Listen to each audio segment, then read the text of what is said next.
Muy bien, en esta oportunidad vamos a empezar el estudio de un ángulo en cualquier posición, o también se le llama ángulo en posición normal o en posición estándar.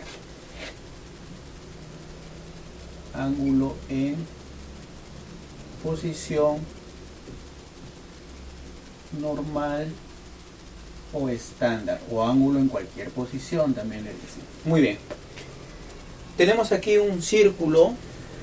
Este círculo vamos a decir que tiene radio R, ¿ok? El radio de este círculo es R. Y el centro de este círculo, el centro O, coincide con el origen de un sistema de coordenadas cartesianas XY. Muy bien. Entonces, un ángulo en posición normal o estándar es aquel ángulo que tiene su lado inicial coincidente con el eje positivo de las abscisas, o sea, con el eje X positivo. Este, digamos que es el lado inicial de un ángulo en posición normal. Lado inicial. Y el lado final va a estar ubicado en cualquiera de los 4 cuadrantes. Este es el primer cuadrante, este es el segundo cuadrante, este es el tercer cuadrante y este es el cuarto cuadrante. Entonces, este ángulo, por ejemplo, el ángulo alfa, es un ángulo en posición normal o estándar. Tiene su lado inicial coincidente con el eje positivo de las X, su lado final ubicado en cualquier cuadrante, en este caso en el segundo, y ojo, el vértice coincide con el origen de coordenadas o el centro del círculo. ¿Ok? Entonces estas 3 características debe tener un ángulo en posición normal o estándar. Otro ejemplo puede ser este ángulo, digamos el ángulo beta. Ese es otro ángulo en posición estándar. O este otro ángulo, el ángulo teta. Es un ángulo en posición estándar también. Muy bien. Entonces, aquí vamos a dibujar un ángulo en posición estándar. Digamos el ángulo alfa. Muy bien. Este es el ángulo alfa. Digamos que este punto P es el punto que tiene como coordenadas XY. Este es el radio R, el radio del círculo. Ok, entonces, si P tiene coordenadas XY, si nosotros proyectamos el punto P en el eje positivo de las X, aquí estará, esto será X. Si proyectamos el punto P en el eje positivo de las ordenadas o de las Y, este será Y. ¿Ok? Muy bien. Entonces, nosotros sabemos que aquí se forma un ángulo recto. ¿Ok? Entonces, sabemos por el teorema de Pitágoras que R al cuadrado será igual a X al cuadrado más Y al cuadrado. Muy bien. Además, podemos establecer algunas relaciones entre X, Y y R. Muy bien. ¿Qué relaciones podemos establecer? Podemos establecer unas razones. Por ejemplo, si decimos ordenada sobre radio, esto será igual a Y sobre R. Es una de las razones que podemos establecer entre X, Y y R. Otra de las razones será abscisa sobre radio.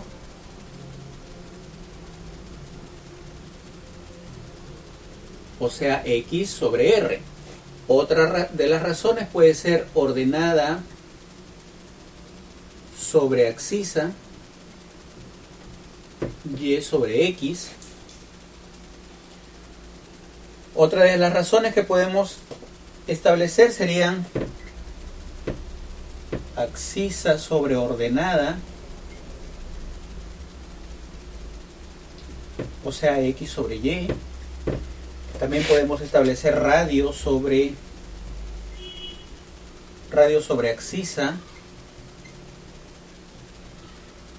R sobre X, o radio sobre ordenada, R sobre Y. Muy bien, esas 6 razones son las únicas razones que se pueden establecer entre X, Y y R. Y a esas razones se les denomina las razones trigonométricas.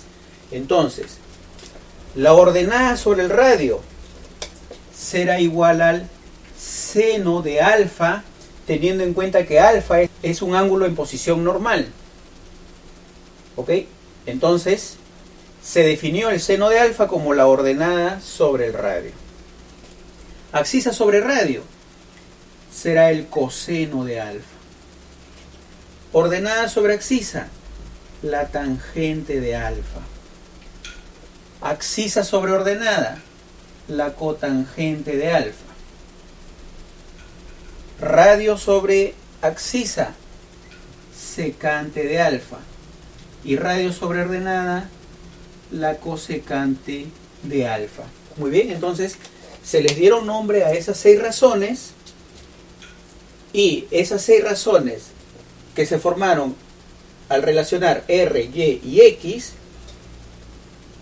y también la relacionamos con el ángulo alfa, y se llegó a establecer las razones trigonométricas.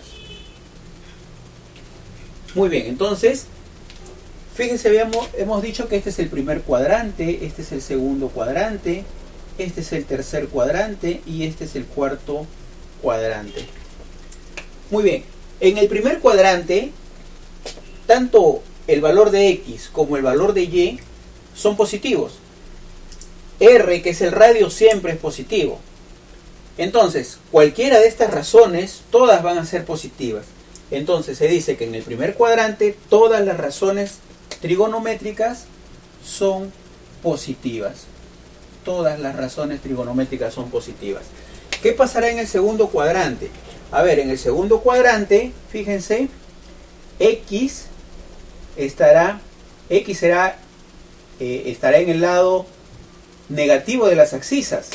¿Ok? Entonces X es negativo, mientras que Y es positivo. Entonces, si X es negativo, el coseno será negativo, la tangente será negativa, la cotangente será negativa y la secante también será negativa, porque X es negativo. El seno y la cosecante serán positivas. ¿Ok? Entonces en el segundo cuadrante, el seno y la cosecante son positivas. ¿Qué pasará en el tercer cuadrante? En el tercer cuadrante, tanto X como Y son negativos. Fíjense, X ahora está en el lado negativo de las abscisas y Y estará en el lado negativo de las ordenadas. Entonces, si X y Y son negativas, seno será negativo, coseno será negativo, porque X es negativo. Tangente, fíjense, si Y es negativo y X negativo, negativo entre negativo me da positivo. Tangente será positiva. La cotangente igual. La secante será negativa, porque el radio que hemos dicho que siempre es positivo, entre un negativo me da negativo.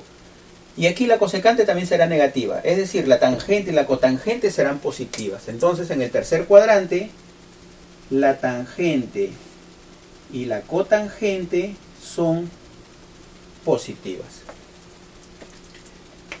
¿Qué pasará en el cuarto cuadrante? En el cuarto cuadrante, fíjense, X es positivo, mientras que Y es negativo. Ok, entonces el seno será negativo porque Y es negativo. El coseno será positivo porque X es positivo. Entre R, que siempre es positivo, me da positivo. El coseno será positivo. La tangente será negativa porque Y es negativa. Aquí también la cotangente será negativa. Aquí la secante será positiva porque R y X son positivos. Mientras que la cosecante será negativa porque Y es negativa. Entonces, en el cuarto cuadrante, el coseno y la secante son positivas, las demás son negativas.